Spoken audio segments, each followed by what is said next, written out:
datang di acara I Love Monday. Hari ini Natalia dan saya Sandra kembali menemani bintang Tuhan nih ya di malam Senin ini yang indah tentunya dan mungkin luar biasa ya karena malam ini spesial, tanggalnya juga spesial nih Sandra. Oh spesial. Benar, jadi bintang Tuhan jangan lupa saksikan siaran pada malam hari ini di dalam live Instagram kita Radio CMC dan juga YouTube Christ Mercy Center dan YouTube Radio CMC Surabaya. Nah, apa yang akan kita bicarakan? Kita mulai dulu dengan doa mungkin ya Sandra. Oh iya betul sekali ya. Jangan sampai lupa. Mari bintang Tuhan kita berdoa. Bapa, kami sungguh mengucap syukur Tuhan untuk setiap kemurahan dan kebaikan-Mu di dalam hidup kami, bahkan setiap tarikan dan hembusan nafas kami. Kami percaya Tuhan itu semua bukan karena siapa kami, tapi karena Engkau Tuhan, Allah yang berdaulat dan berkuasa di dalam hidup kami. Tuhan, sebentar kami akan mendengarkan betapa luar biasanya Engkau di dalam hidup kami, betapa Engkau mengerjakan begitu banyak pekerjaan-pekerjaan baik yang boleh kami rasakan di dalam hidup kami, boleh kami alami.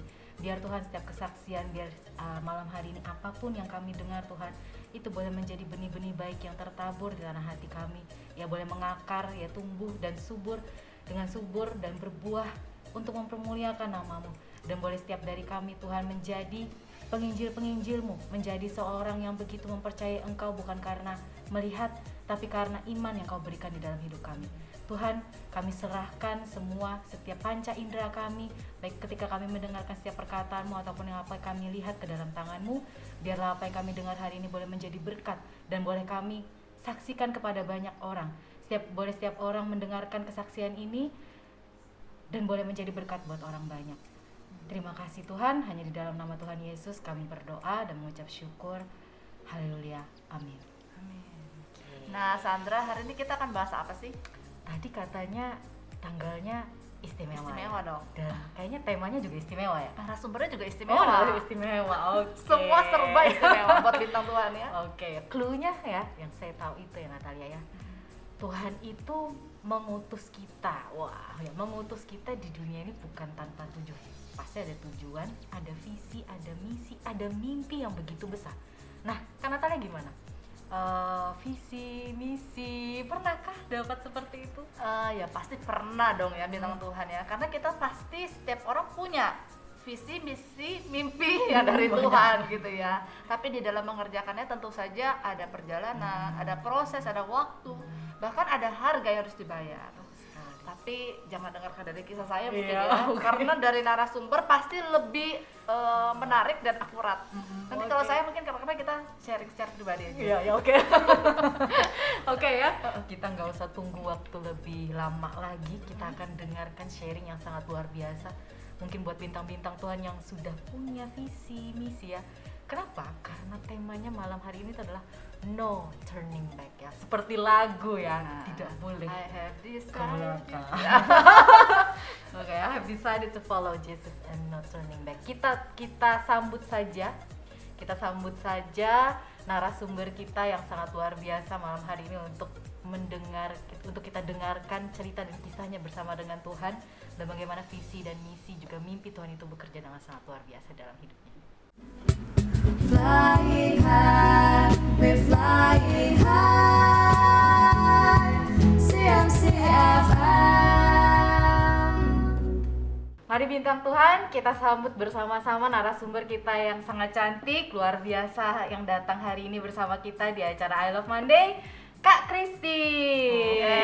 Shalom Kak Christine ya. Halo, Selamat datang. shalom. Ya, boleh kenalan Kak Christine, namanya terus sekarang kesibukannya apa? Nama saya Christine. Udah disebutkan ya. Gak usah sebutin nama lengkap kan. Ya, namanya Christine. Kalau kesibukannya saya melayani Tuhan ya dalam salah satu visi Tuhan di gereja. Saya di pendidikan. Iya. Pendidikan ya. Seperti tema kita hari ini Kak Christine, kita tuh mau membahas tentang visi, misi dan mimpi Tuhan tuh yang ngerjakannya pasti nggak gampang gitu ya. Nah, kita mau tanya, apa sih visi yang pernah Tuhan berikan itu, kemudian gimana respon Kak Christine dan teman-teman saat itu ketika mendapatkan visi dari Tuhan? Ya, kalau visi itu sebenarnya kan setiap kita sebenarnya kita harus punya yang namanya visi ya. visi itu bisa dimiliki oleh pribadi, kita semua juga harus punya visi tentunya gitu ya. Dan juga visi itu juga bisa dimiliki oleh sekelompok ya, sekelompok orang, visi korporat untuk dikerjakan bersama-sama. Nah, apa sih visi itu gitu kan? Nah, visi itu sebenarnya adalah sesuatu yang hendak kita capai. Kenapa setiap orang harus punya visi? Karena setiap orang harus punya tujuan. Dia tuh hidupnya mau kemana gitu kan.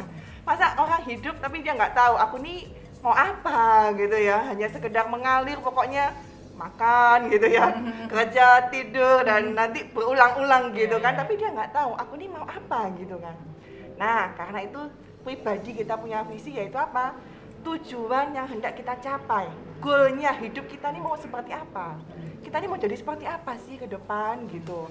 Nah, seperti ibarat ya, visi itu kalau kita mau membuat sesuatu, buat suatu barang gitu ya, produksi, kita kan sudah tahu kita mau produksi barang apa. Nah, itulah visi. Misalnya kita mau buat botol minum, nah kita sudah tahu, oh botol minumnya saya buat seperti apa. Nah, kalau misi adalah sesuatu yang kita lakukan untuk mencapai, supaya visinya itu tercapai. Nah, itu sih sebenarnya pentingnya kita memiliki visi ya, baik itu visi secara pribadi maupun visi secara korporat, kayak gitu. Waktu itu Kak Christine dan teman-teman dapatnya visi secara korporat ya Kak? Jadi gini, kita bicara di sini kan mengenai gereja ya. Gereja, memang kalau bicara mengenai gereja ini saya sering nostalgia gitu ya. Nostalgia sejak dulu kami kuliah gitu kan. Ya, kami kuliah di sebuah kampus di Surabaya, dan ya setiap saya nostalgia itu selalu merasa begitu takjub gitu ya akan karya Tuhan. Tuhan berikan sebuah visi yang besar, visi yang luar biasa yang menurut saya begitu ya wow gitu loh ya. Ketika kita masih muda, kita masih kuliah, tapi Tuhan berikan visi gitu. Nah, visi itu dimulai di tahun 98. Ya, di tahun 98 waktu itu Bapak Gembala kita ya, Pak Daniel ya,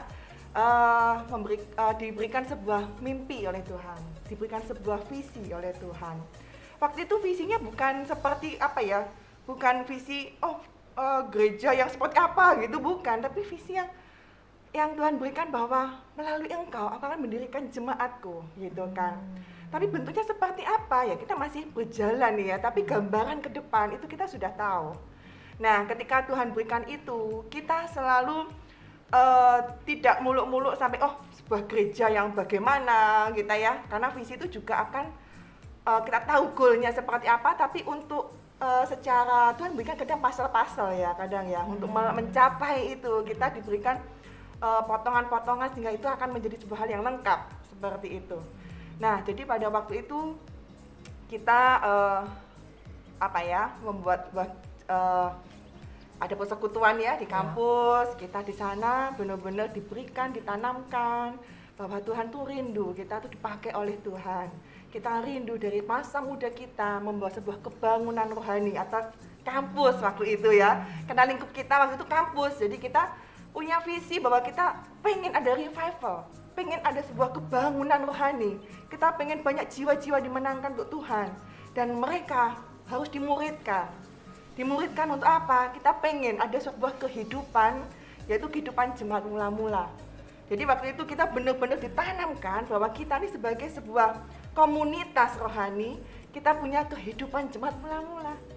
Oleh karena itu waktu saya ingat sekali waktu saya semester 1 ya, semester 1 saya ini nggak ngerti apa-apa gitu kan. Waduh, ini masuk di sebuah kampus di Surabaya gitu. Saya ini dari desa gitu ya. Dari desa. Tapi memang sejak saya sejak remaja waktu saya SMP, waktu saya SMA itu memang Tuhan sudah ditanamkan sebuah visi memang dalam hati saya, bahwa tapi visinya itu masih belum jelas sebenarnya. Intinya bahwa saya pengen dipakai Tuhan, gitu aja. Aku pengen dipakai Tuhan, aku pengen Tuhan pakai aku untuk memenangkan banyak jiwa. Tapi seperti apa? Saya nggak tahu. Nah, sampai di sebuah kampus, saya ketemu dengan sebuah persekutuan, dan saya begitu ternyata jatuh cinta banget gitu ya dengan persekutuan ini. Dan waktu itu saya juga bingung gitu loh. Saya bergereja di Surabaya, dari desa, bergereja di Surabaya, dan gerejanya di sini banyak yang besar-besar gitu ya. Saya nggak kenal ketika ke gereja, saya nggak kenal nih siapa gitu. Ya pokoknya ke gereja aja gitu, pulang ya habis ke gereja ya pulang lagi, tapi nggak kenal siapa-siapa gitu kan. Jadi komunitas rohani saya waktu itu ya dalam persekutuan kampus itu. Itulah keluarga rohani saya. Dan waktu itu ketika kita ditanamkan tentang kehidupan jemaat mula-mula, dan itu benar-benar kita terapkan. Sejak semester 2, 3, itu kita benar-benar ada sebuah kehidupan jemaat mula-mula. Kita kontrak sebuah tempat ya di dekat kampus. Kita kontrak, ada banyak kita yang tinggal di sana, dan hampir tiap hari kita melakukan persekutuan. Hampir tiap hari. Setiap hari, berarti selalu berkumpul bersama. Berkumpul bersama, itu kita terapkan ya. Kita terapkan pada waktu juga kita kan masih nggak besar ya, kita masih kecil, kita dari beberapa yang perintis-perintis pelopor di awal tuh kita bener-bener ayo kita jemaat mula-mula. Gereja itu bukan sekedar kita gereja bangunan, kita datang ke gereja beribadah, tapi inilah gereja. Kita dulu menganggap bahwa gereja itu bukan gereja itu bangunan yang fisik, yang kelihatan, gereja besar, kita beribadah tapi kita nggak kenal siapa-siapa, kita nggak kerjakan visinya, itu bukan gereja gitu kan. Jadi gereja waktu itu kita tanamkan dalam hati kita bahwa gereja adalah kita. Ya istilahnya gereja rumah gitu ya, kalau misalnya gereja di rumah gitu. Tiap-tiap hari kita berkumpul, teman-teman kita kumpul persekutuan gitu ya. Kebetulan Tuhan kasih saya talenta main musik ya, saya main musik dengan alat musik keyboard ya yang kita beli dengan kasih karunia Tuhan gitu, karena waktu itu nggak ada uang gitu ya. Jadi kita tiap hari doa, tiap hari kumpul ya, pendalaman Alkitab, kita sharing-sharing firman Tuhan, dan kita tiap hari kita bicara tentang visi Tuhan, mimpi Tuhan, gimana ya kita kegerakan kita di kampus, gimana apa yang harus kita lakukan ya. Jadi kita selalu bicara tentang visi, dan waktu itu saya ingat sekali Pastor Daniel ya selalu menceritakan tentang misi voice gitu ya, menceritakan tentang voice. Waktu itu awal mula kita punya 5 voice, dan waktu itu dimanapun visi itu diceritakan, mimpi visi Tuhan, mimpi Tuhan itu diceritakan. Jadi mimpi Tuhan tentang 5 voice itu begitu menancap di hati saya. Ini sekalian ya, mimpi Tuhan tentang 5 voice ini ya. Misi Tuhan, ada voice of salvation, ada suara keselamatan, kemudian ada voice of blessing, suara berkat, ada voice of healing, suara kesembuhan, ada voice apa lagi? Worship ya, worship ya, pujian penyembahan, dan prayer, pendoa. Jadi 5 awal itu. Kemudian setelah berlanjutnya misi yang semakin besar, ada ditambah 2 voice lagi, yaitu voice of love, suara kasih, dan voice of family ya, voice of family, jadi berkat di keluarga, seperti itu. Oke, dari ceritanya Kak Kristen ini berarti langkah awal untuk meresponi misi dan visi dan misi yang diberikan oleh Tuhan itu apakah yang tadi diceritakan, membangun sebuah komunitas di mana ada kehidupan, benar-benar kehidupan gereja yang sungguh-sungguh, atau seperti apa Kak? Gimana? Jadi langkah awal ketika meresponi ya. Iya. Ya, jadi ketika meresponi itu ya kita benar-benar terbakar gitu ya. Oh iya ya, ayo aku mau dipakai Tuhan, aku mau kerjakan ini, visi Tuhan, mimpi Tuhan. Jadi kita kehidupan jemaat mula-mula, dan kita berdoa dengan sebuah keyakinan bahwa visi dan misi itu akan terjadi. Jadi visi itu kan goal ke depannya ya, secara umum ya. Nah, untuk misinya ini 5 voice itu benar-benar tertancap gitu di hati kita. Jadi pada awal-awal perintis, oh iya ya, misi kita pengen ada voice of salvation, suara keselamatan. Nah, cuma kita kadang masih bingung juga, ini aplikasinya kayak apa ya? Tapi kita sudah di awal itu kita udah tahu. Nanti suatu saat gitu ya, kau akan punya pendidikan, akan berdampak di kesehatan, akan berdampak di broadcasting seperti ini gitu ya, radio ya, dan segala macam sosial media, suara keselamatan, dan banyak hal yang nanti secara detail itu Tuhan berikan gitu. Tapi kita dalam hati saya tuh, saya begitu bersemangat gitu ya waktu itu ketika mendapatkan, oh ya kita nanti akan punya, bayangkan ya waktu itu kita masih kuliah kan, kita nggak ada uang, kita juga bukan dari orang yang kaya, uangnya dari mana kita nggak tahu, tapi itu begitu yakin gitu, yakin itu pasti akan terjadi. Tapi kita ya step by step ya, nggak langsung kayak gimana ya akan langsung besok dirikan sekolah gitu, enggak kan. Tapi itu step by step. Tapi itu ada sebuah keyakinan gitu. Berarti itu juga iman yang diberikan Tuhan terhadap janjinya Tuhan ya Kak Christine? Iya betul. Nah, waktu waktu Kak Christine dan teman-teman itu mendapat visi gitu kan, visi terus misi itu juga ya. Mungkin lebih ditekankan ke visi dulu. Ketika mendapat visi itu kan tentunya gereja itu belum ada saat itu ya. Belum ada. Tapi apa sih yang menjadi tantangan ketika membangun gereja itu? Lalu gimana akhirnya sampai gereja ini bisa dibangun? Betul. Jadi itu perjalanan yang unik sebenarnya gitu ya, dan itu perjalanan yang maksudnya kasih karunia Tuhan gitu. Saya juga nggak pernah menyangka gitu ya, ketika kita kan dulu fokusnya gereja, kita dulu kan memiliki sebuah keyakinan bahwa gereja itu bukan bangunan, gereja adalah diri kita, gereja rumah ya, gereja mula-mula kita bersekutu aja tiap hari gitu kan, kita berdoa yaitu saling membangun, yaitu kita semua gereja. Tapi kenapa kok tiba-tiba kita akhirnya kok mendirikan ya mau gereja beneran gitu ya secara bangunan gitu juga kan. Ya memang kita butuh yang namanya sebuah naungan ya, mau nggak mau kita ada sebuah naungan. Dan memang waktu itu untuk berdiri sebuah gereja, bahkan persekutuan doa aja waktu itu bukan sebuah perjuangan yang mudah seperti itu. Karena satu ayat yang dulu saya pernah dapat tentang gereja, karena nggak mudah loh. Maksudnya ada sebuah gereja yang dalam bentuk organisasi gitu ya, dalam anggap aja seperti itu ya. Ada satu ayat yang saya mau buka ya, dalam Kisah Para Rasul pasal 6, itu ayat yang benar-benar waktu itu melekat di hati saya ya. Tentang bagaimana kita membangun visi Tuhan dan gereja Tuhan. Kisah Para Rasul pasal yang kelima waktu itu dengan Gamaliel, ayat yang ke-38. Karena itu aku berkata kepadamu, janganlah bertindak terhadap orang-orang ini. Biarkanlah mereka, sebab jika maksud dan perbuatan mereka berasal dari manusia, tentu akan lenyap. Tetapi kalau berasal dari Allah, kamu tidak akan dapat melenyapkan orang-orang ini. Mungkin ternyata juga nanti bahwa kamu melawan Allah. Artinya apa? Waktu kita bahkan dalam persekutuan doa ya, kita tuh juga banyak tantangan waktu di kampus. Karena kita kan mau cepat mula-mula gitu ya. Ada orang yang merasa, loh ini sudah mendirikan gereja di kampus gitu. Ya, sudah mendirikan gereja di kampus gitu. Dan orang ada juga yang nggak suka gitu kan. Loh ini kok gereja di kampus? Loh padahal kita bukan gereja secara organisasi waktu itu ya. Masih ya gereja yang mula-mula, jemaat mula-mula itu udah gereja kalau kita sebutkan. Cuma waktu itu akhirnya ya kita pakai ayat ini. Kalau ini dari Tuhan, kalau Tuhan yang mendirikan, Tuhan pasti akan selesaikan dan Tuhan akan buat caranya. Entah bagaimana, itu Tuhan akan kerjakan. Dan memang waktu tahun 98, Pastor Daniel juga sudah mendapatkan sesuatu, memang 7 tahun lagi aku akan mendirikan jemaatku. Jadi dimulai visi Tuhan per 7 tahun. Ada suatu momen yang Tuhan berikan. Dan kita nggak pernah menyana-nyana, dibuat-buat gitu ya. Wah tahun 2005 nih bakal ada gereja nih gitu kan, enggak. Dan suatu saat waktu itu kita tetap di kampus, dan suatu saat akhirnya kita mulai lulus gitu ya. Saya lulus tahun 2003. Saya lulus kuliah tahun 2003, kemudian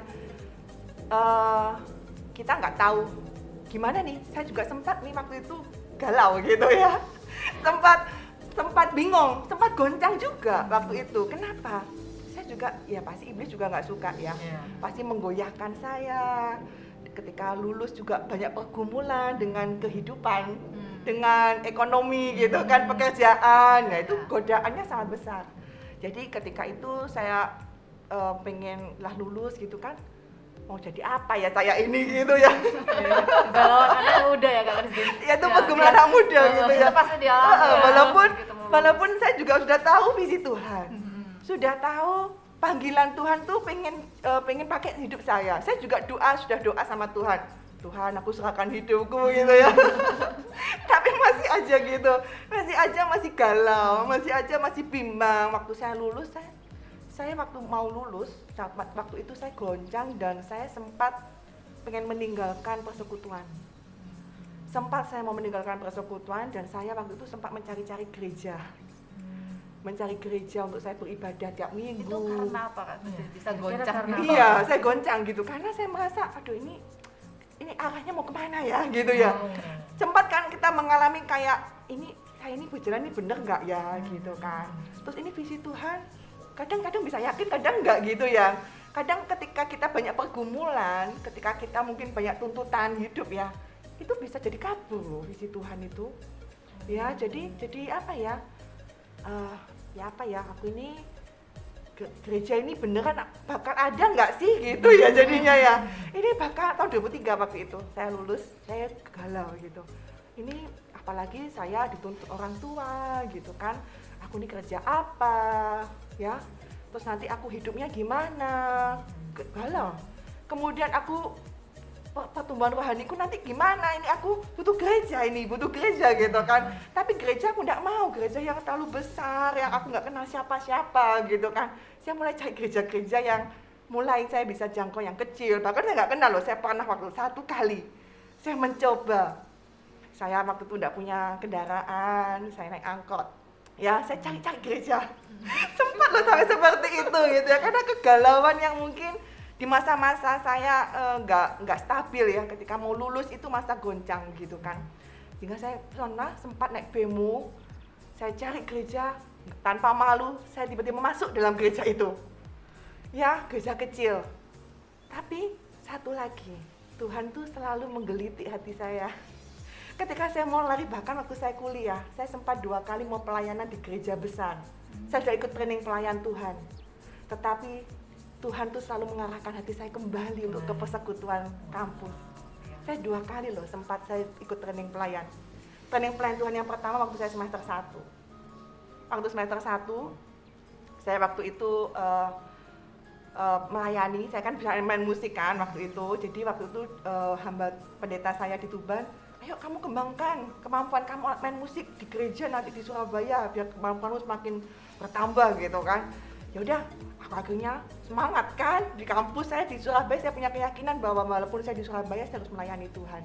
Langsung saya daftar pelayan Tuhan di sebuah gereja, saya ikuti training pelayan Tuhan. Tapi entah kenapa ya, ketika saya barusan ikut training beberapa kali, ketika ada sebuah pilihan, satu saat saya ingat sekali kejadian itu, saya ditelepon sama ketua trainingnya, ayo akhirnya ada training gitu hari ini, dia ingat jadwal gitu ya. Oh iya, oke. Di hari yang bersamaan ada pertemuan di kampus.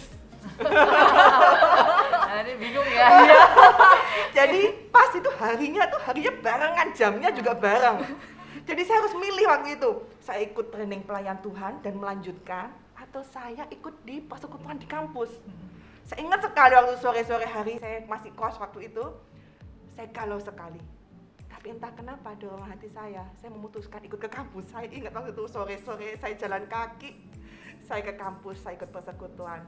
Dan waktu itu saya mendapatkan sesuatu yang saya menganggap bahwa persekutuan ini punya suatu spirit yang berbeda. Oleh karena itu waktu awal tuh saya akhirnya masuk di sana karena saya merasa sesuatu yang berbeda di sini.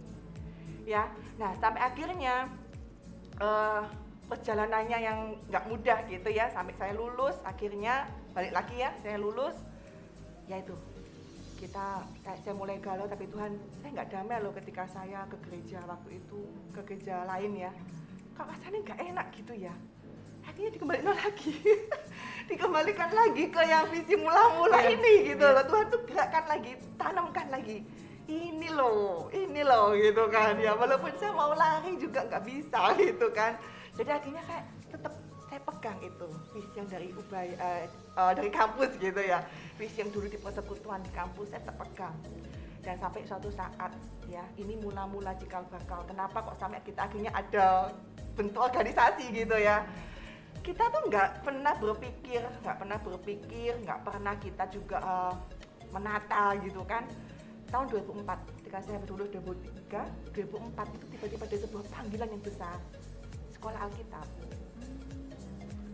Saya nggak janjian dengan Bapak Gembala Peter Daniel, tiba-tiba kita tuh kayak dorongannya kuat banget untuk sekolah Alkitab. Jadi waktu ketika lulus sudah lost kontak ini berarti. Oh Apa sih? tetap Masih kumpul? tetap Oh. kumpul. Tapi kita untuk pengen sekolah Alkitabnya tuh Nggak nggak ada, janjian, nggak ngomong nggak gitu. janjian, nggak oh ayo kita sekolah Alkitab bareng yuk gitu nggak. Waktu itu enggak. Jadi tetap kita kumpul, tetap kita ya sering kadang ketemu gitu ya. Cuma nggak pernah janjian karena itu pergumulan pribadi saya waktu itu. Saya sempat bingung mau sekolah Alkitab di mana gitu kan. Saya tanya-tanya hamba Tuhan kenalan saya gitu kan. Sekolah Alkitab di mana ya gitu. Bingung. Dan saya nggak ada janjian juga waktu itu karena waktu itu saya bener-bener Tuhan ini aku pengen Tuhan sendiri gitu loh ya, di bulan yang sama, di tahun yang sama, dan di tempat yang sama. Agustus 2004 saya sampai ingat sampai sekarang. Agustus 2004 itu adalah awal mula saya sekolah Alkitab dan janjian bareng ketemu dengan Bapak Gembala waktu itu ya. Dan waktu itu kuliah Kaget pertama berarti ya, kali. ketemu. Dia kaget. Di tempat yang Kaget. sama, kan? Di tempat yang sama, kaget dong. Kuliah bareng pas dia pertemuannya pertama gitu kan. Dan Tuhan tuh memang tepat waktunya. Kuliah yang pertama, saya masih ingat waktu itu materi yang diberikan apa? Teologi pertumbuhan gereja. Mungkin ini mengerti ya. Sedikit ngerti. Kuliah pertama adalah teologi pertumbuhan gereja dan dosennya begitu bersemangat karena dia seorang yang merintis sinode dan waktu itu berkobar-kobar memberikan bahwa satu desa satu gereja satu gitu kan. Wah, tiba-tiba tuh hati kita berkobar kembali gitu loh, berkobar kembali. Dan di akhir kuliah itu hari yang terakhir kita tuh bersepakat akhirnya yuk kita butuh yang namanya naungan ya. Akhirnya kita mengurus dan akhirnya di tahun 2004 kan saya ini ya Agustus ya, dan mulai perjalanannya tahun 2005 kita sudah diresmikan. Nah dari sana awal mulanya berdirilah gereja. Tepatnya di tanggal berapa nih Kak? 14 Maret. Ya. Ini berarti. 14 Maret 2005 kita berdirinya. Berarti sudah sekitar 17 tahun. 17 tahun ya, Yeay. betul. Oke, dalam perjalanan menanti janji Tuhan tentang gereja ini didirikan selama 7 tahun itu, bagaimana sih kalian kan masih anak muda waktu itu ya Kak Christine? Bagaimana kalian tuh tetap teguh, yakin mau mengerjakan, padahal 7 tahun tuh bukan waktu yang Ya. sedikit ya. Ya itu kita kadang nggak berpikir gitu loh bahwa wah ditanding ya sebentar lagi ya gerejanya berdiri gitu ya. Apalagi 7 tahun nggak tahu tanggal berapa. Hitung, ya. Kita kan nggak tahu juga, tapi visi itu kan diberikan ditaruh di hatinya Bapak Gembala waktu itu ya 7 tahun lagi, dan itu kita tahu gitu 7 tahun lagi akan mendirikan jemaat, tapi kita nggak tahu benarnya kayak apa juga. Dan saya percaya bahwa jika ada gereja kita berdiri itu bukan karena usaha kita sendiri, bukan karena kita mengada-ngadakan harus ada. Bahkan tahun 2005 tuh ketika berdiri kita tuh baru kaget, loh iya kok sesuai ya dengan 7 tahun yang didapatkan gitu loh. Kita nggak pernah oh berarti kita harus nih supaya tergenapi nih gitu ya. Kita tidak berusaha untuk menggenapinya. Itu terjadi dengan alami, terjadi dengan apa ya berjalan apa adanya proses. Jadi kita nggak membuat-buat itu supaya ada gitu. Iya. Tapi di saat itu juga sebenarnya Tuhan menanamkan di hati untuk percaya tuh bukan karena melihat ya Kak Christine, Iya tapi betul. karena iman yang sudah Iya, Tuhan makanya berikan. saya juga kadang sempat mau lari kan, karena kadang Akhirnya ini dibawa apa kembali sama gitu Tuhan ya. ya. Ini bener nggak ya gitu ya, bener nggak ya. Dulu memang saya pengen yang namanya ada sebuah organisasi dulu. Jadi akhirnya setelah kayak kerja ini saya juga akhirnya pengen juga ya kayak ada organisasi ya yang bener-bener yang kita yang ada naungan gitu loh. Jadi akhirnya ya itulah, tapi Tuhan kembalikan lagi. Kira-kira Kak Christine ingat nggak waktu itu jumlah kalian ada berapa? Kira berapa loh? Ya waktu itu sejak tahun 2004 ya 2005 itu awal kita bener-bener angkatan jemaat mula-mula beneran gitu ya. Kita waktu itu beribadah pertama kali saya ingat sekali di ruko. Di ruko ini ya. Di ruko di sini gitu ya. Ya di ruko, kemudian kita masih satu ruko waktu itu kita beribadah di lantai 3. Satu ruko di lantai 3 dan jumlahnya paling sekitar 20-an, 30. Nah, kita ada ya kita melaksanakan ibadah puji Tuhan ya, nggak ada alat musik lengkap. hanya keyboard aja, tapi kita bener-bener suka cita Sukacita. gitu ya. Waktu itu apa masih juga melakukan pertemuan terus menerus? Ya, tetap ada. Cuman kita sejak di luar kampus ya memang sudah mulai agak berkurang, nggak tiap-tiap hari kayak dulu, tapi sudah tetap ada seperti itu. Oke. Kalau tadi kan kita sudah bahas ya bagaimana akhirnya tuh seenggaknya sudah mulai ada step pertama, ada gedung tempat di mana bisa bersekutu bersama. Nah, seperti seorang bayi yang lahir ya, seperti manusia bayi yang lahir, mereka kan pasti punya nama kan Kak Christine. Nah, nama gerejanya ini kira-kira ada maknanya nggak sih dari Tuhan Kak Christine? Iya. Tentang nama gereja itu juga dulu ada sejarahnya gitu ya. Jadi dulu sebelum nama yang sekarang itu dulu sempat beberapa nama yang lain gitu. Jadi sempat waktu di kampus itu kita juga udah buat nama sendiri. Ada beberapa nama sebelum ini. Ya, jadi ada beberapa nama. Kemudian tapi Tuhan akhirnya berikan sebuah nama ya, yaitu Christ Mercy Center ya, Christ Mercy Center yang artinya gereja yang penuh dengan pusat dari kasih karunia gitu ya. Pusat kasih karunia Kristus gitu. Ya, karena memang kita sadar bahwa kita ini bukan apa-apa ya. Kita ini karena semua yang terjadi, bahkan berdirinya gereja ini pun itu karena kasih karunia, bukan karena usaha manusia, bukan karena gagah kuat manusia. Kita nih bukan apa-apa lah, tapi Tuhan kok bisa pakai kita ini karena kasih karunia Tuhan. Oke, waktu Iya. awal Kak Christine mulai dengan teman-teman mendirikan gereja, mungkin harus beli ruko mungkin ya, atau sewa, terus dananya dan segala macam. Apakah ada pengalaman mungkin yang berkesan pada saat awal gereja mulai berdiri? Ya, jadi kalau kita ini sebenarnya untuk ya karena itu kasih karunia Tuhan ya.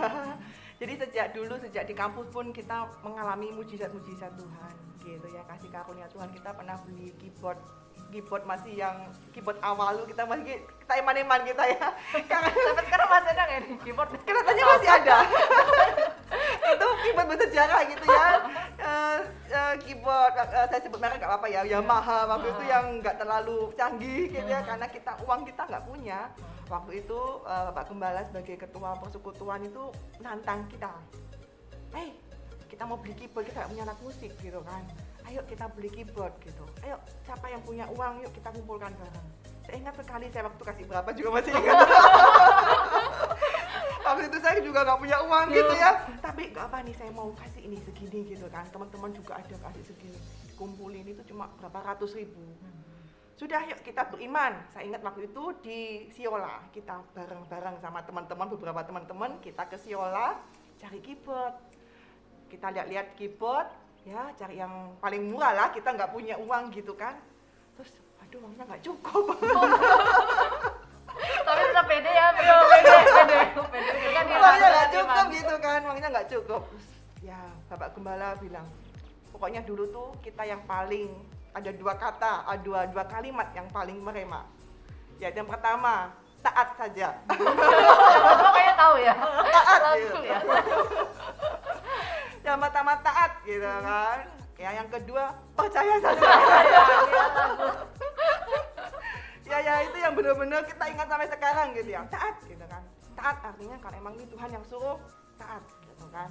Yang kedua percaya saja. Sudah, kita beli keyboard, percaya saja. Akhirnya kita nggak ada uang pun kita beli gitu kan. Dan mujizat Tuhan loh, ambil di ATM tiba-tiba ada uang tambah.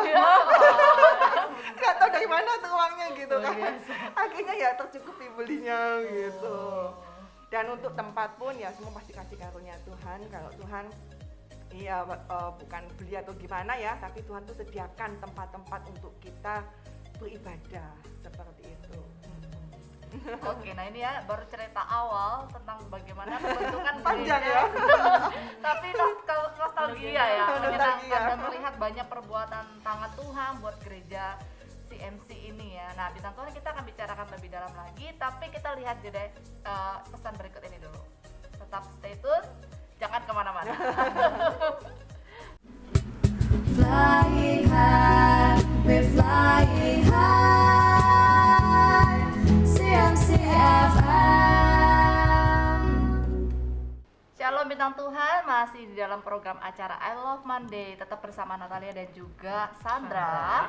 Dan juga ada Kak Christine di sini yang tadi sudah cerita tentang bagaimana gereja CMC awal mula dibentuk dari sebuah misi, sebuah visi yang Tuhan berikan buat setiap mereka. Nah, selanjutnya nih Kak Christine, di gereja CMC ini kan mayoritas ini banyak anak muda. Nah, kenapa sih kalian memfokuskan penginjilan atau penjangkauan ke anak muda? Gimana dengan orang-orang yang mungkin lebih berusia di atasnya? Ya, karena memang kita berawal ya waktu pendidikan juga awalnya dari kampus ya waktu itu. Jadi akhirnya kita memang lebih ke arah anak-anak muda karena memang dari kita juga waktu itu berawal dari kampus.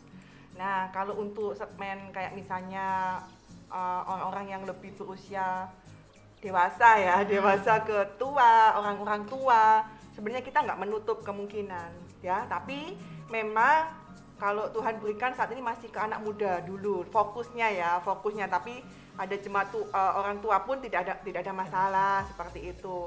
Nah, kalau untuk jemaat-jemaat anak muda, dan memang kalau nggak memungkiri ya, kalau dulu kita masih merasa oh muda ya anak kuliahan gitu ya, lama-lama kita juga jadi dewasa muda. Mulai ke keluarga-keluarga muda, dan pasti untuk fokus untuk pelayanannya gitu kan pasti mulai akan semakin berkembang dengan berjalannya waktu. Dulu kita masih lulus kuliah gitu kan, masih teman-temannya ya seputar anak-anak kuliah ya. Nah, kalau kita sudah akhirnya mulai menikah, mulai keluarga muda, pasti sasarannya juga mulai ke keluarga-keluarga muda. Jadi tentunya kita sebenarnya nggak pilih-pilih, maksudnya pelayanan kemana, tapi karena memang seusia dengan kita gitu ya, jadi lebih mudah untuk menjangkau. Seperti itu. Sesuai saat keadaan itu. Iya. Ini penjangkauannya, melakukan penjangkauan memang hanya di kampus atau seperti apa Kak Christine waktu itu awal mula? Ya, jadi awal mula kita jemaatnya lebih banyak ke anak-anak mahasiswa. Ya, jadi karena kita juga berasal dari kampus, jadi kita banyak jemaat dari mahasiswa. Jadi dari teman-temannya ya, teman-temannya mengajak teman seperti itu. Jadi kita juga kayak misalnya penjangkauan ke kampus-kampus ya di Surabaya, misalnya mengajak mereka dalam persekutuan, mengajak mereka ke gereja, jadi mengajak mereka untuk pelayanan juga, terlibat dalam misi-misi Tuhan, seperti itu. Oh ya Kak Christine, tadi kan waktu itu Kak Christine cerita ya, kalau awalnya kan misi yang Tuhan berikan tuh ada 5 ya, kemudian bertambah menjadi ditambah 2 misi lagi menjadi 7 ya, 7 atau kita bilang 7 voices ya. Nah, dari 7 voices ini boleh nggak Kak Christine cerita apa aja sih yang ternyata tuh sudah mulai dikerjakan, terus kemudian sampai akhir sampai sekarang tuh berdiri terus gitu. Jadi gini, sebenarnya kalau saya bilang gitu ya, sebenarnya kalau kita bicara tadi kan saya bilang ada visi pribadi, ada visi secara korporat gitu kan.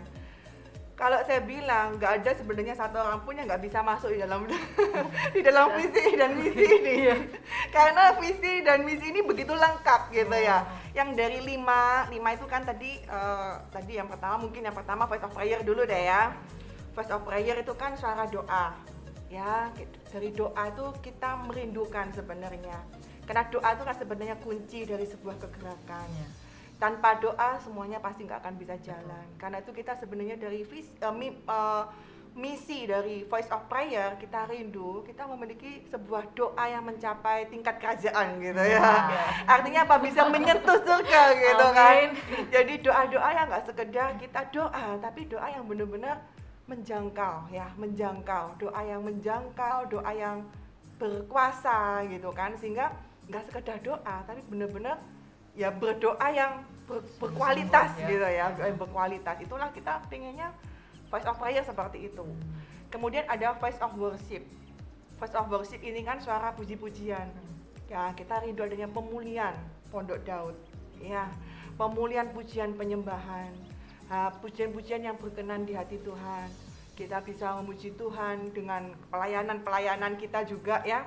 Kita buka pelayanan seperti kayak puji-pujian penyembahan, tari-tarian, dan sebenarnya dari semua pelayanan Voice of Worship itu nggak sekedar kita rutinitas kita melayani, terus pokoknya aku bisa nyanyi ya udahlah aku nyanyi gitu kan, aku bisa main musik ya aku main musik gitu, aku bisa nari, aku bisa yang masuk di dalam voice of worship gitu ya.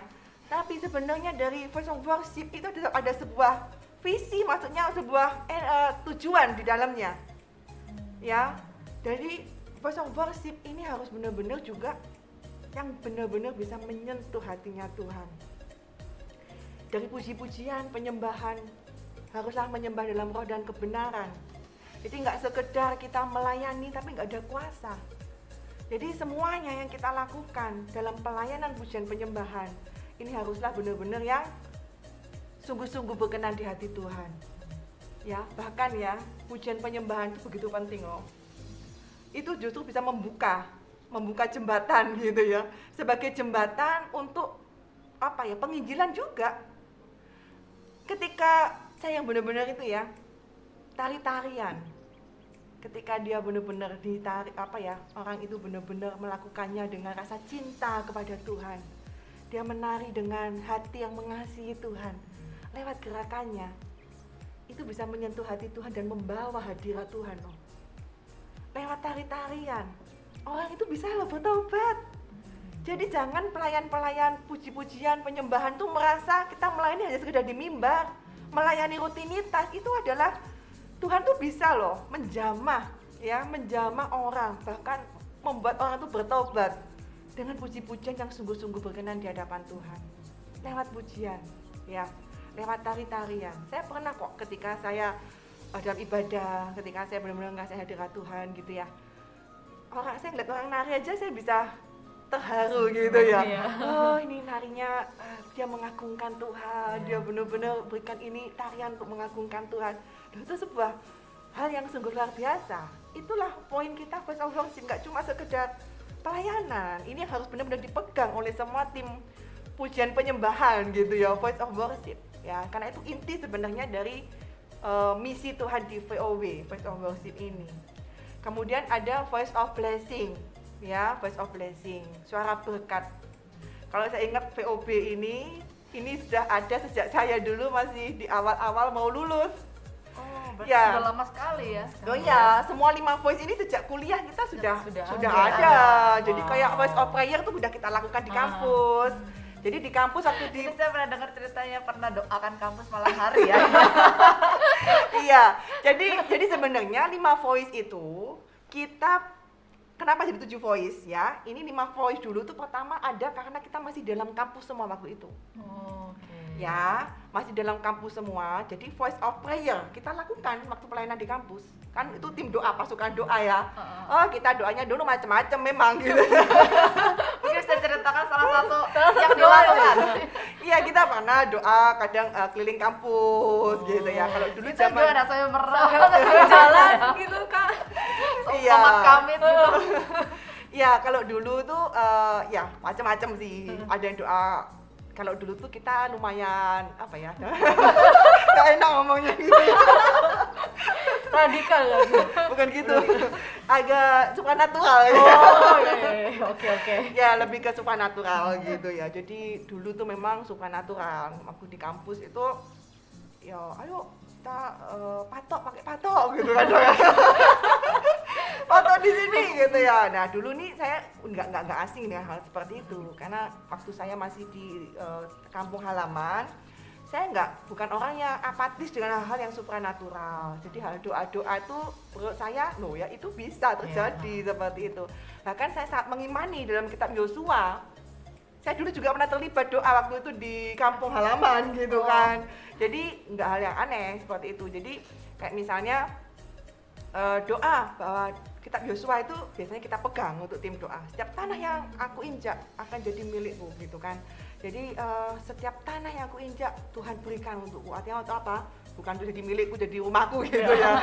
Tapi benar-benar ini otoritas gitu. Doa dengan otoritas bahwa ini akan jadi milikku.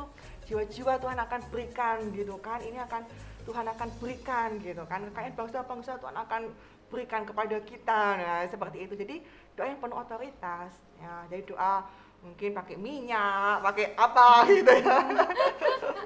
Ya, jadi itu nggak ada yang aneh sih. Itu doa. Jadi itu kita lakukan di kampus juga dulu waktu awal-awal kan. Kemudian ada voice of worship itu kan juga bisa dilakukan di kampus gitu kan. Kemudian ada voice of blessing. Nah, voice of blessing ini memang waktu itu tidak secara itu di kampus, karena kalau masa di kampus ini kan lebih ke marketplace sebenarnya Voice of Blessing ini. Jadi itu mulai sebenarnya berjalan ketika kita udah mulai lulus Voice of Blessing itu. Jadi saya ingat sekali waktu itu saya ya, ini saya ceritakan saya aja yang pengalaman saya. Dulu ya tuh saya bingung kan waktu saya lulus. Aduh Tuhan, kerja apa gitu kan. Ini saya nggak punya uang gitu kan. Saya pagi sudah janji sama orang tua. Udah nanti saya waktu lulus bulan April 2004 kalau nggak salah. Apa 2003. Nah waktu itu saya sudah bilang, udah nanti saya dikasih uang saku tuh udah berapa bulan aja untuk saya hidup. Setelah itu saya percayakan hidupku untuk sama Tuhan, saya bilang gitu. Jadi saya ingat sekali mulai bulan Agustus 2003 saya udah nggak disuplai uang.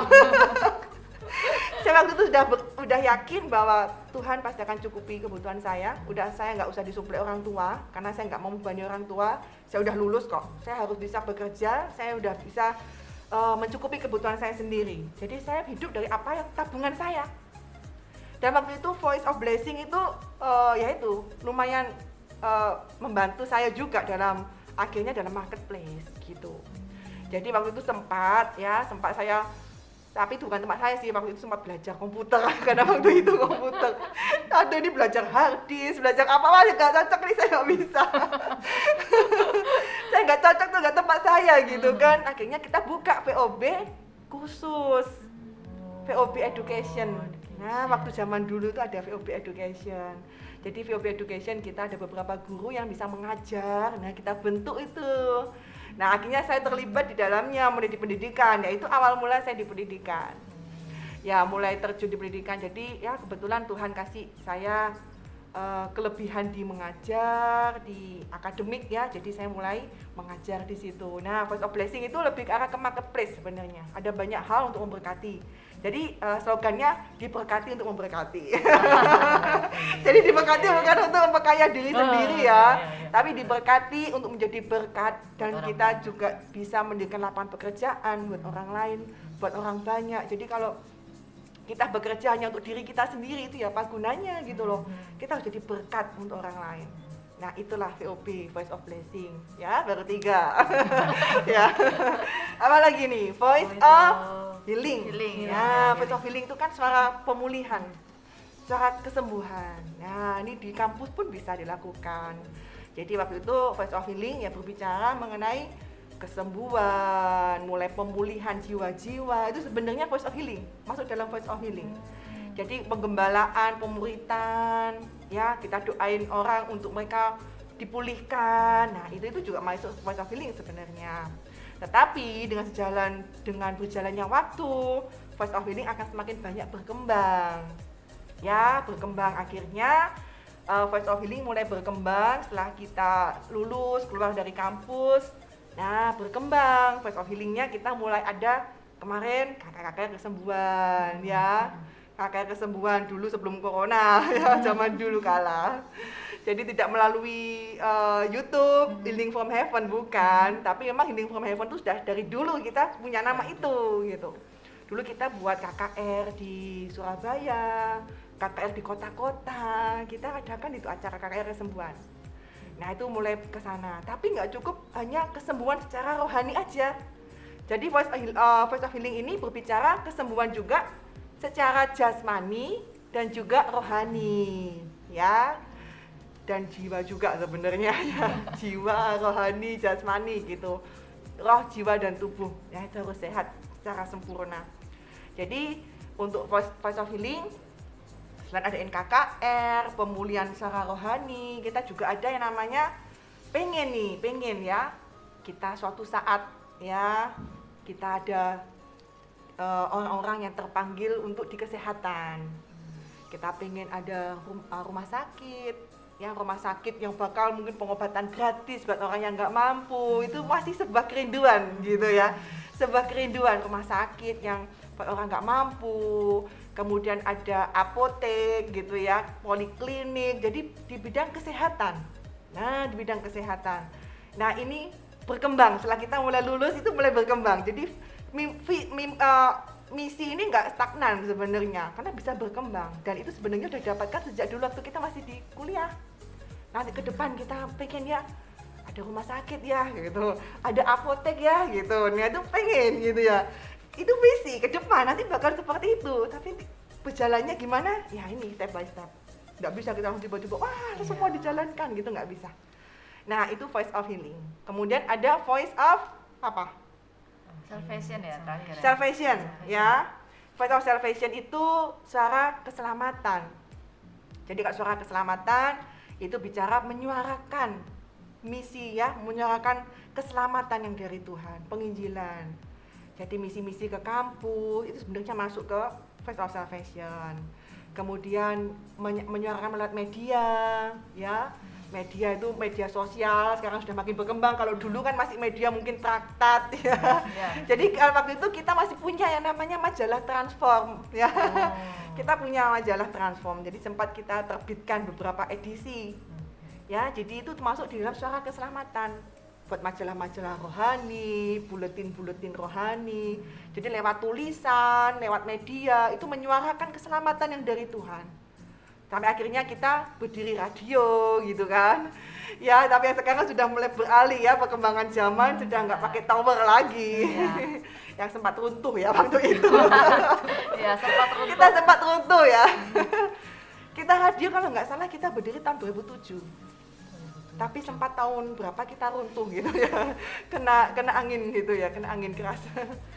Dan waktu itu ya, dan sudah berkembang zaman, sudah berubah ya, preferensi orang-orang sudah berubah dalam hal media, dan kita ya beralih ke streaming gitu ya. Yaitu voice of salvation, dan itu bisa dilakukan juga di dalam kampus. Nah, kenapa muncul dua lagi? Ini kita mulai dengan kita berkembangnya gitu ya, bidang-bidang dan di luar kampus. Nah, ini mulai beralih seperti voice of love. Voice of love ini juga akhirnya mulai berkembang. Suara-suara kasih. Suara kasih itu seperti apa? Ya gimana? Ini beda loh dengan voice of healing, beda lagi ya, mirip ya, tapi agak mirip ya. Jadi sebenarnya ini pecahan dari VOH sebenarnya gitu ya. Jadi mirip VOL ini. VOL itu lebih ke arah ke gimana sebenarnya itu kasih kita ini bukan kasih yang apa ya. Misalnya nih, kebanyakan kalau VOL tuh biasanya kalau di kampus itu dilakukan dengan apa? Kunjungan ke panti asuhan gitu kan. Kunjungan ke panti jompo. Nah, sebenarnya kita nggak lebih ke arah ke kunjungan-kunjungan. Voice of love itu lebih ke arah gimana kita jadi berdampak buat mereka. Ya, jadi misalnya nih, suatu saat gitu ya, ini masih juga ke depan gitu. Bisa punya apa panti asuhan sendiri gitu kan. Ya, punya apa gimana kita punya rumah singgah sendiri buat anak-anak jalanan gitu kan.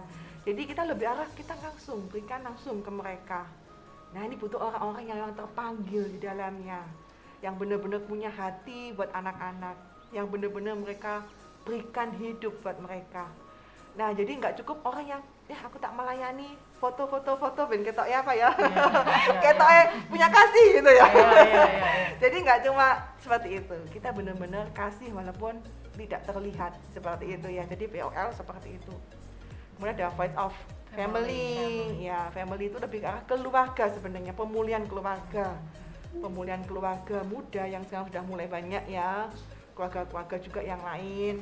Nah, gimana kita sekarang sudah mulai ada Recom Revival Community, Recom Family. Nah, persekutuan untuk keluarga-keluarga muda. Nah, di sana kita rindu karena dari keluarga itu kan sebenarnya awal dari sebuah pendidikan ya, pendidikan rohani buat anak-anak. Gimana dari keluarga itu juga terbentuk gimana kemuliaan Tuhan bisa dinyatakan dalam keluarga, dan juga berkeluarga itu adalah sebuah panggilan gitu ya. Gimana cari jodoh gitu ya, cari jodohnya yang tepat gitu kan ya. Kalau nggak tepat ya waduh gitu. Jadi keluarga ini sangat penting ya, sangat penting. Jadi yang masih muda, yang di sini yang masih muda yang nonton. Ya, yang masih jomblo-jomblo gitu ya, doa dulu sebelum benar-benar memutuskan gitu ya untuk berkeluarga. Karena Voice of Family ini benar-benar kita pengen ya, benar-benar memang itu dari Tuhan. Tapi seringkali kalau dari Tuhan tuh banyak orang, wah nih aku harus dapat supernatural nih, denger nih dari Tuhan, ya belum tentu gitu ya. Jadi benar-benar harus yang cocok, benar-benar yang sama-sama punya panggilan, bisa saling mendukung ya visi Tuhan, seperti itu. Kak Christine, ini aku tertarik nih ya, bertanya tentang KKR. Nah dulu ini kan ya kalau dibayangkan kan kalian Kak Christine dan teman-teman ini masih angkatan yang muda ya. Kenapa kok bisa terpikir untuk buat KKR dan gimana cara untuk mengajak orang-orang ikut KKR? Padahal mungkin gerejanya masih masih awal pembentukan, mungkin Masih orangnya belum pembentukan. banyak. Kalau KKR itu kita adakan memang tidak di waktu kita masih kuliah untuk yang keluar. Jadi kalau dulu waktu saya masih kuliah, memang sering kita adakan KKR itu sering. Tapi lingkupnya lebih ke arah kampus ya. Tapi setelah kita lulus, kita ada juga gereja secara resmi ya namanya. Nah itu kita memang udah langsung kita keluar. Kita sempat beberapa kali KKR di WTC itu pernah, kalau nggak salah di TP atau mana saya lupa. TP kalau nggak salah pernah juga sama WTC. Kita ke Magetan juga pernah, Kediri, beberapa kota itu kita pernah. Nah memang kita waktu itu ya kita memang justru kita waktu masih muda ini kita pasti lebih energi gitu ya. Justru kita harus ketika kita masih muda, itulah masa-masa kita yang terbaik untuk kita berikan kepada Tuhan. Jadi walaupun kita masih muda gitu ya, kita bisa berkarya untuk Tuhan. Ya, jadi bukan ya justru di masa-masa kuliah itu masa-masa yang sangat-sangat efektif.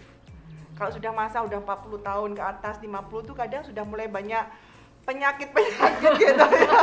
Udah mulai sering capek gitu ya.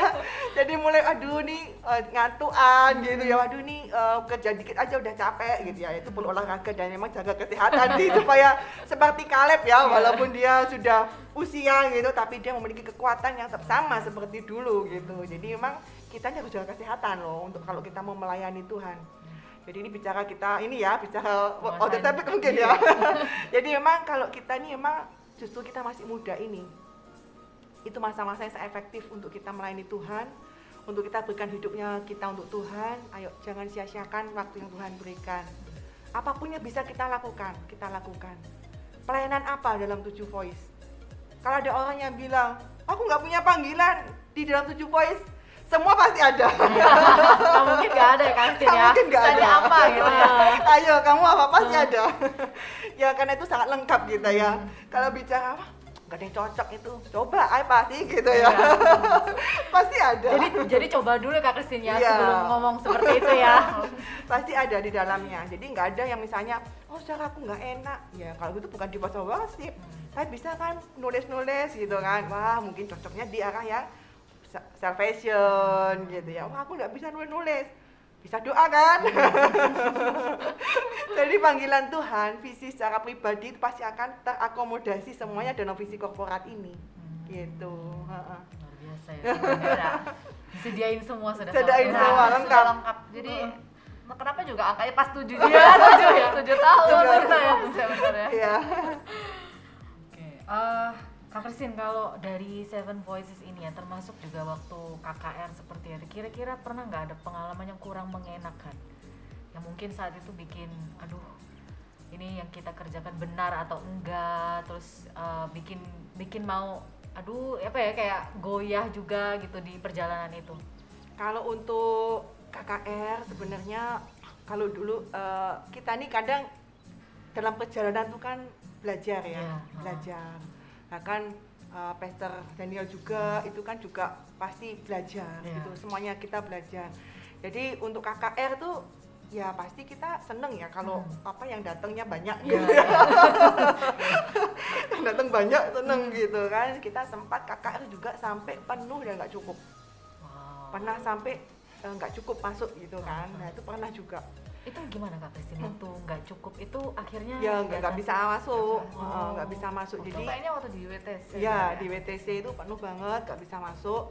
Dan ya saya percaya waktu itu ya kita seneng sih, maksudnya ya kalau kakek seperti itu kan biasanya seneng ya, pelayan-pelayan Tuhan pasti lebih semangat gitu ya.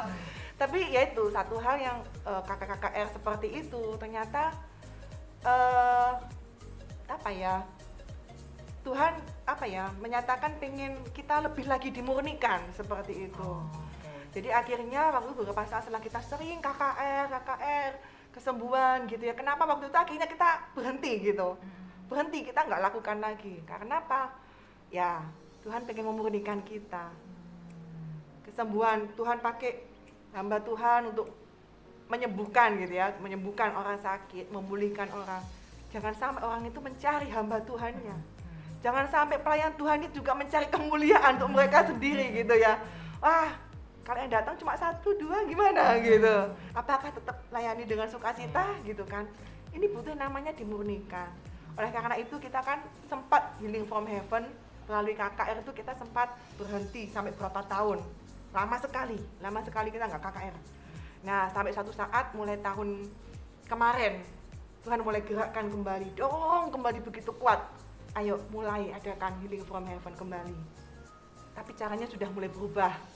Sudah nggak bentuk KKR yang seperti dulu ya, karena masanya juga masih dalam kondisi pandemi juga, tapi melalui YouTube. Nah, dengan siaran YouTube ini saya percaya kuasa Tuhan semakin dinyatakan dan Tuhan mau kerjakan sesuatu yang lebih besar lagi buat kita semuanya. Yaitu kita butuh namanya dimurnikan. Saya melihat di situ Kak Kristen dari cerita ya awal waktu gereja mau dibentuk ya, 2 kata taat saja dan percaya saja ya, itu kayaknya sudah ditanamkan Tuhan sejak masa muda. Bahkan waktu KKR seperti itu pun kalau Tuhan bilang berhenti untuk dimurnikan kemudian jalan lagi, kalaupun kita ini sedang di saat mungkin goyah seperti apapun, tapi kita dikuatkan sama Tuhan ya, itu pun karena kita belajar taat, kita belajar percaya Kak Kristen ya. Berarti semua karena Tuhan ya Kak Kristen. Semua karena Tuhan, benar sekali ya bintang Tuhan. Jadi ya jangan takut, jangan ragu mungkin ya ketika Tuhan sudah kasihkan sebuah panggilan, visi dan misi buat kita. Taat saja dan percaya saja. Lagu tim songnya Healing from Heaven, percaya saja. Nah, Kak Kristen ini tahun ini kan gereja CMC sudah 17 tahun. Kira-kira apa saja, tadi kan dari Seven Voice sudah banyak hal yang Tuhan tanamkan akan terjadi. Nah, yang sudah terjadi dari 17 tahun ini apa sih yang ada di gereja CMC sekarang? Ya, jadi misi Tuhan untuk mencapai visi ya. Bahkan visinya kan juga sempat waktu itu dipertajam ya, sejak tahun berapa itu dipertajam menjadi gereja yang rasuli, rahmani dan rajani ya. Dulu waktu awal kita belum ada visi itu, visinya masih gambiar banget, menjadi terang, dampak menjadi terang gitu kan. Ingat saya menjadi generasi jawaban doa, bener gak ya? Lupa ya? Bukan ya? Bukan. Jadi dulu sempat ganti-ganti sih visinya gitu ya, tapi visi secara literal ya maksudnya ya. Tapi kalau visi utamanya kan tetap. Nah, cuma itu lebih dipertajam, artinya menjadi gereja yang rasuli. Nah, rasuli itu kan apa ya, membuat sesuatu ya, merintis sesuatu gitu untuk Tuhan, dan itu matching dengan misi yang ada gitu kan. Misi gitu ya, rasul, menanam jemaat baru, menanam sesuatu yang baru gitu kan. Kemudian rasuli, rajani. Nah, rajani ini kan berbicara memiliki otoritas. Berarti apa yang kita lakukan, kita percaya, kita lakukan sesuai dengan kehendak Tuhan. Otoritas kita punya, otoritas kerajaan, sehingga kita percaya kita lebih dari pemenang gitu ya. Kemudian rajani, rasuli sama rahmani. Rahmani artinya ya semua yang kita lakukan dasarnya adalah kasih karunia Tuhan gitu kan. Nah, sedangkan misi-misinya ini mulai tidak bisa semuanya itu tiba-tiba langsung jadi, itu tidak bisa, sekali lagi ya. Pasti semua itu step by step. Nah, ketika kita mulai lulus, nah di sanalah itu mulai sedikit-sedikit mulai terlihat. Ya, mulai terlihat. Tahun 2005 kita mulai, bukan kita ya, sebenarnya itu tidak di bawah gereja sih ya, tapi itu dari kita yang terpanggil di pendidikan itu mulai merintis pendidikan ya, Nah, itu mulai berjalan 2005, kemudian berjalan kembali dan semakin berkembang. Kemudian sekolah ya, dari playgroup TK mulai berkembang sampai SMA. Nah, kemudian banyak hal, selain tadi radio sudah ya, yang secara fisik mungkin ya, yang kelihatan ya. Kemudian Voice of Healing Nah ini pun baru tahun ini kita mulai gitu kan, mulai merintis, ada orang yang terpanggil di kesehatan, klinik, kemudian apotek. Nah itu mulai kelihatan. Jadi itu juga semuanya sebenarnya tergantung juga ya. Sebenarnya gini, saya mau bicara mengenai bagaimana kegenapan sebuah visi dan misi ya. Kita tuh nggak bisa maksudnya berjalan itu mematok gitu loh, oh pasti harus kapan, tahun berapa itu nggak bisa. Bahkan semuanya itu sebenarnya tergantung kita juga. Ketika kita orang yang dipanggil di dalamnya itu nggak mau respon.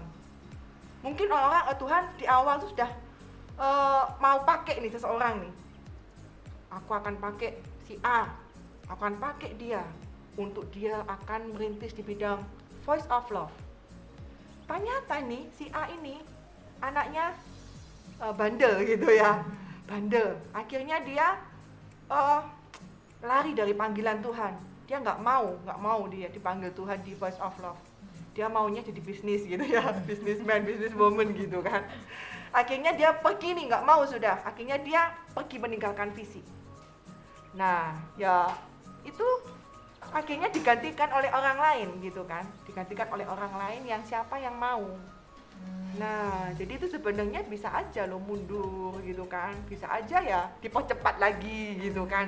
Tergantung sebenarnya kita ini juga perlu yang namanya bekerja sama gitu loh, meresponi apa yang rencana Tuhan, panggilan Tuhan gitu ya, sehingga semua itu bisa terjadi.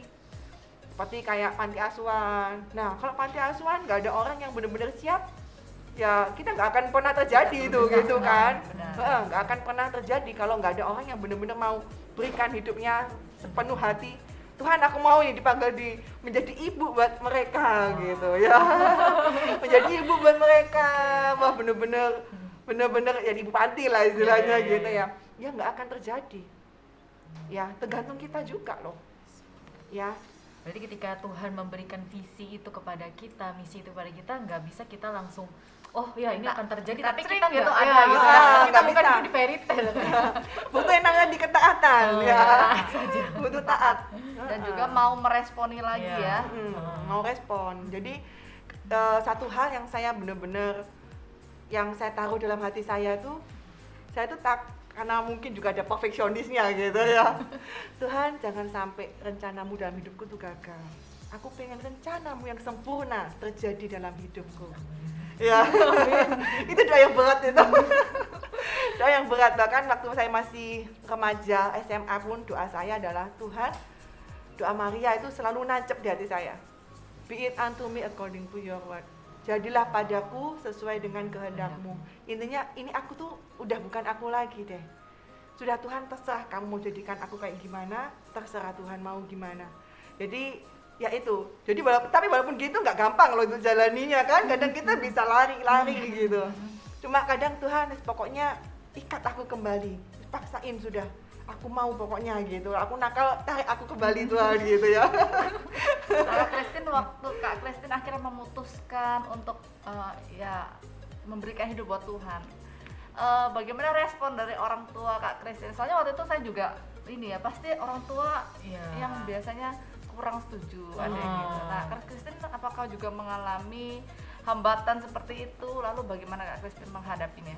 Ya, jadi kalau itu ada juga ya, juga. Jadi waktu saya masih SMA, waktu SMA itu saya kan kelas sekitar 2 SMA itu benar-benar mengalami gitu ya, mengalami kelahiran baru. Saya emang Kristen sejak lama, sudah pelayanan juga sejak SMP, pelayanan musik, sekolah minggu dan segala macam gitu kan. Tapi benar-benar kalau hati untuk jiwa-jiwa itu masih belum ada ya, pokoknya asal melayani gitu. Pengen melayani. Iya, melayani karena aku bisa gitu kan, dengan jadwal gitu. Tapi setelah lahir baru itu berubah gitu loh, pelayanan dan segala macam itu berubah. Nah, tapi ya itu sejak itu ada punya kerinduan pengen berikan hidup untuk Tuhan full, pengen melayani Tuhan, pengen jadi hamba Tuhan gitu kan. Dan akhirnya sempat nggak mau kuliah juga, sempat lulus SMA nggak mau kuliah. Wah itu ya pasti berabe gitu ya.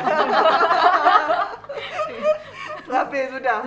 Waktu itu sempat terjadi masalah gitu ya, karena saya nggak pengen kuliah karena waktu itu pokoknya aku pengen melayani Tuhan gitu ya. Waktu itu kan lagi on fire gitu kan. Aku pengen hidup untuk Tuhan, pengen sekolah kitab gitu kan. Ya nggak disetujui. Nah, saya nangis waktu itu, gitu gimana ini gitu. Cuma akhirnya ya sudahlah, saya belajar taat sama orang tua. Waktu itu saya masih SMA, sudahlah taat dulu. Toh ini nggak berhenti sampai di sana gitu. Ya udah, saya kuliah. Nah kok ya Tuhan tuh nggak ada yang kebetulan. Ya bahkan saya kuliah di sebuah kampus yang Tuhan berikan untuk saya. Ini pun saya sangat yakin bukan kebetulan. Ya karena itu kalaupun kita ada di sebuah tempat, percayalah itu bukan kebetulan. Tuhan tuh punya sebuah rencana sampai akhirnya Tuhan temukan dengan orang di kampus, ya bahkan dengan Bapak Gembala, dengan teman-teman yang lain, dan akhirnya sampai terjadi semuanya ini. Saya yakin banget 100% gitu, banget 1000% gitu ya. Ini nggak suatu kebetulan. Bahkan orang tua ketika melarang saya pun untuk saya sekolah kitab, saya percaya itu bukan kebetulan. Bahkan mungkin pada waktu itu, waktu itu mungkin saya merasa ini dari iblis ini gitu. Orang tua ini dari iblis ini membuat saya nggak bisa menjadi hamba Tuhan ini. Ya mungkin saya mengira seperti itu. Tapi ternyata jalan Tuhan tuh kadang nggak yang terselami dengan pikiran kita. Ternyata Tuhan belokkan justru malah ini loh jalanmu gitu kan. Ini loh jalanmu. Kamu harus kuliah di sini nih gitu loh. Ya bahkan jurusan apapun kadang dulu saya nggak ngerti loh harus jurusan apa. Saya ini bener-bener gaptek gitu ya, mungkin apa ya, Cooper ya. Bukan gaptek, Cooper gitu. Nggak ngerti dari desa mau kerja apa itu nggak tahu gitu. Dulu saya bener-bener nggak tahu visi-visi kerja, mimpi kerja apa itu nggak tahu sudah. Pokoknya bikin hidup untuk Tuhan gitu toh.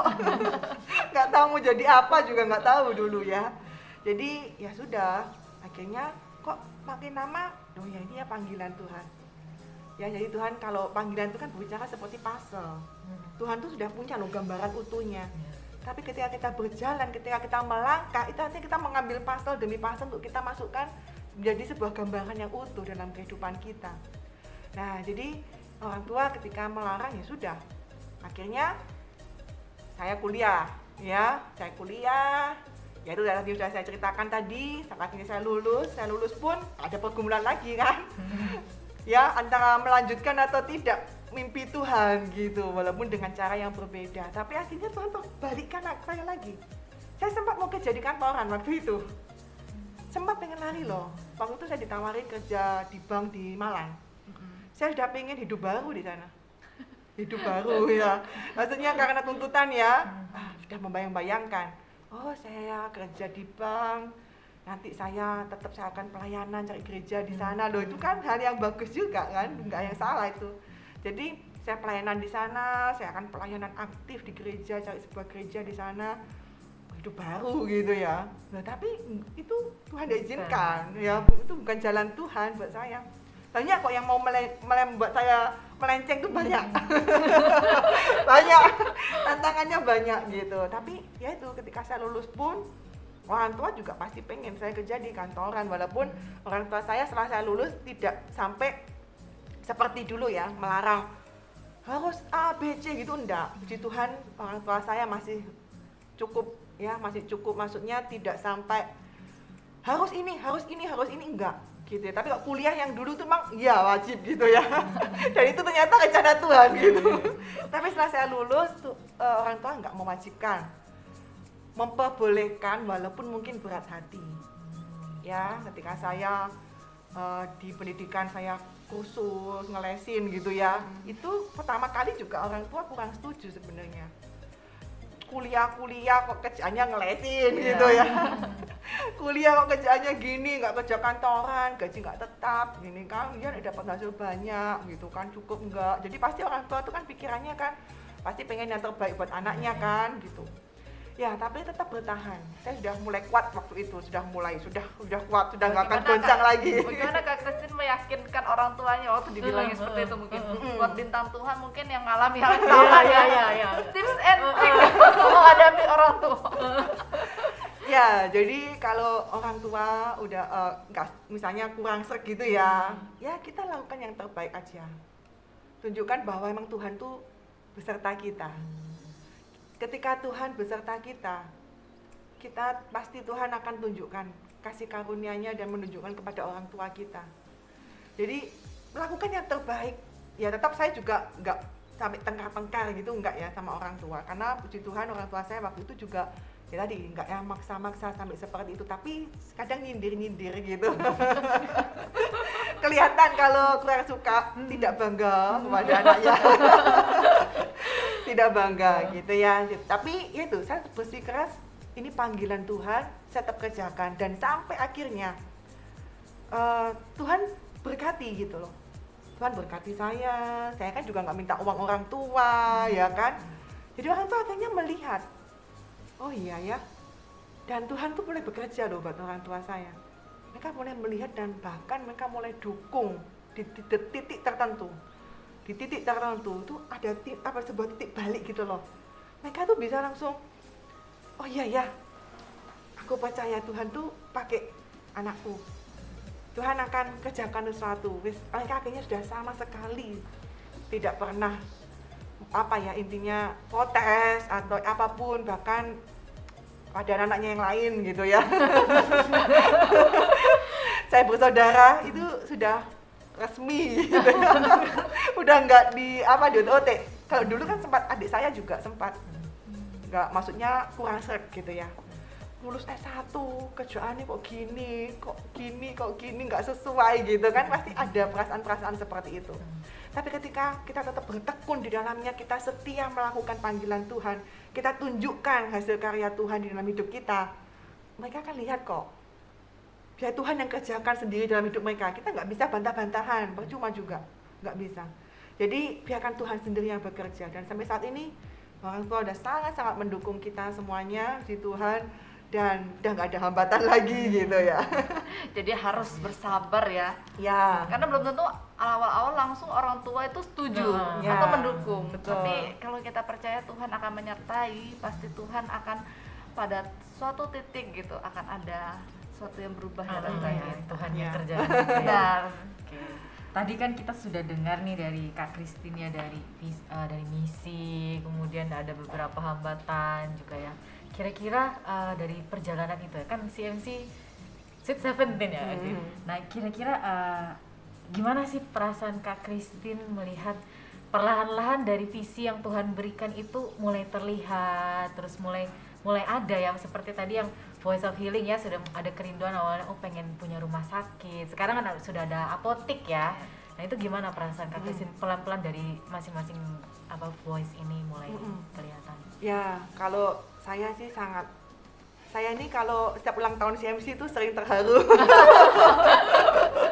Jadi nggak bisa nahan gitu ya, maksudnya setiap perjalanan, biasanya kalau dulu kita ulang tahun di gereja itu ya setiap ada mungkin kata-kata profetik tentang berkat-berkat buat gereja itu saya masih nggak kuat gitu. Jadi Tuhan, ini kasih karunia Tuhan bisa berjalan sampai ini tuh Tuhan yang kerjakan gitu. Tuhan sudah menyertai sampai saat ini gitu kan. Dan ya pasti sangat-sangat ya takjub lah dengan karya Tuhan gitu. Tapi ya memang selalu merasa sih, maksudnya Tuhan kayaknya masih belum gitu loh, masih belum, banyak yang masih belum dikerjakan. Dan sebenarnya itu bukan masalah hasil atau pencapaian.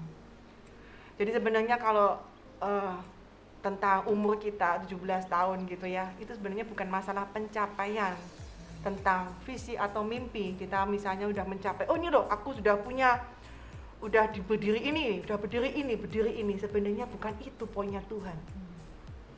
Satu hal sebenarnya, untuk ulang tahun yang ke-17 ini, di masa Sweet 17 kita mulai menginjak dewasa gitu ya, mulai ke arah mau ke dewasa itu, sebenarnya Tuhan tuh pengen kita tahu hatinya Tuhan.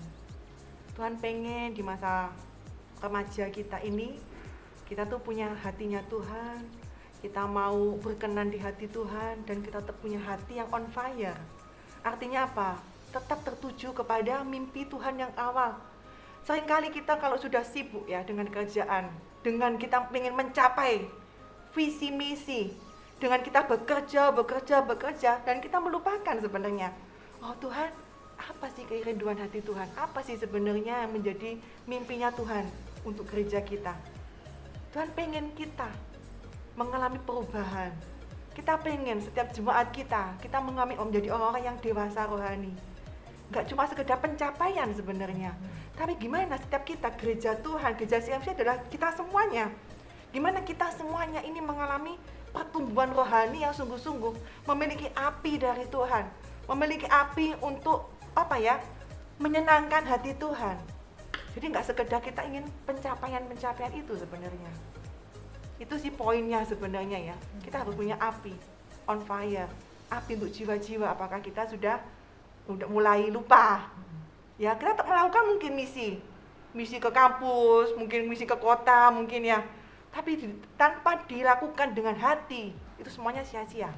Dengan hati yang mencintai Tuhan, hati yang mengasihi jiwa-jiwa, hatinya sudah mulai luntur, sudah mulai hambar. Ya semuanya sia-sia gitu. Nggak cuma sekedar wow dari kelihatan dari sana, wah luar biasa nih, wah misi kemana, wah luar biasa nih pelayanannya. Duh, nggak sekedar itu yang Tuhan mau lihat. Kita semua loh sudah mengalami perubahan nggak? Sudah semakin serupa seperti Kristus nggak? Itu poinnya sebenarnya. Berarti tentang pertumbuhan ya, Betul. bukan cuma tentang wah apa yang Pencapaian, kelihatan ya, ya, tapi bukan Tuhan juga pencapaian. lihat hati kita, Iya. makanya kita dimurnikan terus Iya. ya. Tetap on fire. Emang kadang tuh api kan ya Bisa. redup, Iya. lelah, diminta. Api. api gitu terjalan lagi ya. Iya.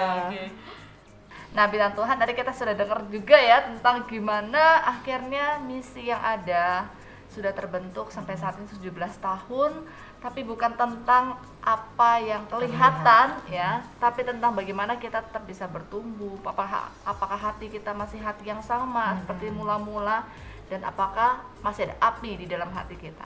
Kita akan dengarkan lagi lebih dalam lagi tentang bagaimana pengalaman Kak Christine di bidang pendidikan. Tapi kita lihat dulu pesan berikut ini. Flying high, we're flying high. CMC FM. Saya jujur dulu nggak punya hati buat sekolah.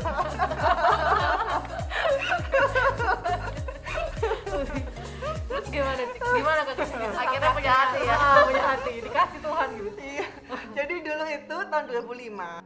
Bahkan hamba Tuhan itu otoritasnya kalah loh sama guru. Loh, iya. Hamba Tuhan aja pendeta, dia ngomong, saya ini kalah otoritasnya sama guru. Saya nek ngomong, ya. Sama anaknya ya. Dia kalau ngomong masih gak dipercaya. Kemana gitu ya. Tapi kalau suruh tinggal di sana yang bener-bener primitif, saya nggak tahu bisa nggak. Iya ya, saya mengerti ya.